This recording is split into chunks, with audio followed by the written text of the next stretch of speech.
Hey guys, today I'm going to be working on the 20 gallon long, or not working on the 20 gallon long. A few days ago I set up a CO2 system for the 20 gallon long. I was having some algae troubles, which inherently didn't necessarily get fixed, but I'll talk about that later in the video.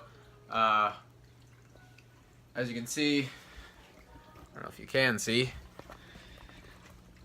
the tank is looking pretty good since I added the CO2. A lot of growth on the Ludwigia. Looks really good. And this side and the pogo looks really good. The carpet though is looking a little bit ratty. And I'll go over that later in the video why that's like that. But yeah, I was missing a piece for my CO2 system. I had a really good setup running a 20 ounce CO2 just like a paintball gun tank. Whatever. I had a 5-pound tank that I left that in Charleston. Unfortunately, I can get it refilled up here for like $5, which is really good. So I'm gonna want to do that as soon as I can.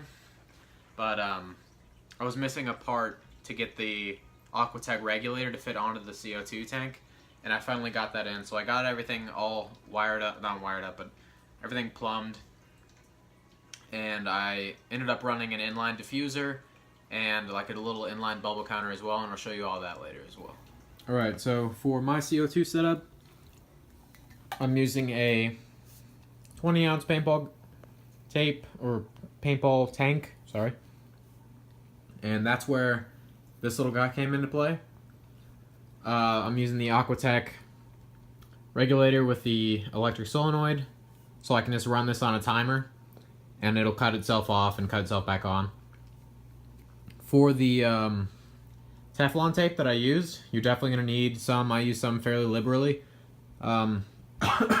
Excuse me. I use some on the paintball, like the actual tank itself, on these threads, and then I had issues with this part leaking right in here. So this part right here slides up and down, and then once you tighten this whole thing down, it like kind of like locks into place. So I took underneath right here, there's like a little fitting to where this fits over it, and it should be like a pressure fitting where it just gets tight enough to where it won't leak.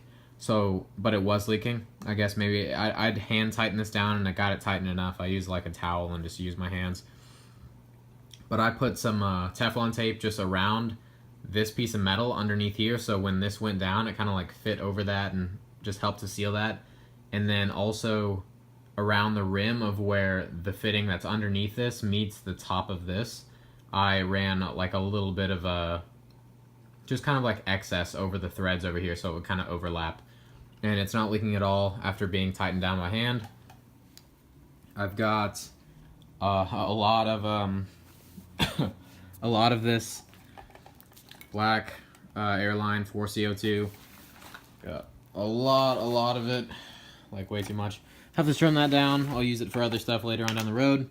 And then got my bubble counter. I think this was like $3 on Amazon. It popped up on the side when I was ordering stuff. And I'm going to be running an inline diffuser. So I'll just take the canister filter line, cut that in half, and then stick both sides on that, screw it down, and torque that stuff down, and run the airline. Run the airline right there, and there should be a fitting. I guess I lost that fitting right there, but that shouldn't be a problem. There's a little bulb thing, so it should be fine. If you can see what's on the inside, I'll pop this little guy off. I won't be needing that little thing. Oh, I keep dropping stuff. But yeah, it's a active layer by Intense. Protection seal, whatever, but that's what it looks like up in the light. It's kind of like an air stone on the inside, and it'll just pump it through there and then into the flow of the water. And from what I've heard, these are much more effective than an actual diffuser on the inside of the tank, like one of those little reactive. This is called an inline reactor. That's just a little diffuser. Some of them, if you pay a lot of money, are really good. This thing cost me like $30. And I've heard really good things about inline diffusers because they just have a lot more time to absorb into the water column before they actually get into the tank. So I'm gonna hook this up and show you guys what it looks like after. Alright, so I've got the system set up. Everything's all looking good. Running about, I'd say about 1 bubble per second. This is my first system. I don't want to crank everything up and not know what I'm doing. So it runs from there down to this bubble counter and then up into the inline diffuser right here. And you can see a little bit of CO2 bubbles, but for the most part it's all diffusing right in. So this is going to be kind of a trial run. It's on the same timer as the light is, down right in there. So when the light cuts off, the CO2 will cut off. I might try to run another timer so that the CO2 cuts off, you know, a half hour or so before the light shuts off, because plants don't photosynthesize really without light. So I'll see what happens with this, and yeah, we'll go from there. And so after I set all that up, I started to develop worse algae problems. That's not necessarily worse on the plants. The plants are all clean, everything's good on there except for the carpet and the driftwood. That hair algae is going crazy. I haven't tested pH or anything like that, so I don't know if it's the rise in CO2 has caused the pH to drop and that's affecting my nitrogen cycle. It could be that. It could be that my CO2 and lighting just isn't balanced. I've reduced the photo period, and as you can see, it looks kind of rough. The light is up on books to raise it up because my light raiser only fits a certain light, and I can't raise it with that. That would have most likely fixed the problem like immediately. If I had a proper light raiser, I could just adjust it and that would take away the intensity of the light, killing off the algae. I'm doing the best I can with what I have here. I might order one later on down the road just so I don't run into this problem anymore. But I might also use crushed coral in the filter to try to bring the pH back up if it is a pH problem, and try to get everything more stable, get a more stable nitrogen cycle going, a nitrogen or a bacteria going, and hopefully that will take care of it. It is new to CO2. It's only been about a week, maybe a few more days than that, like maybe 8 days or so.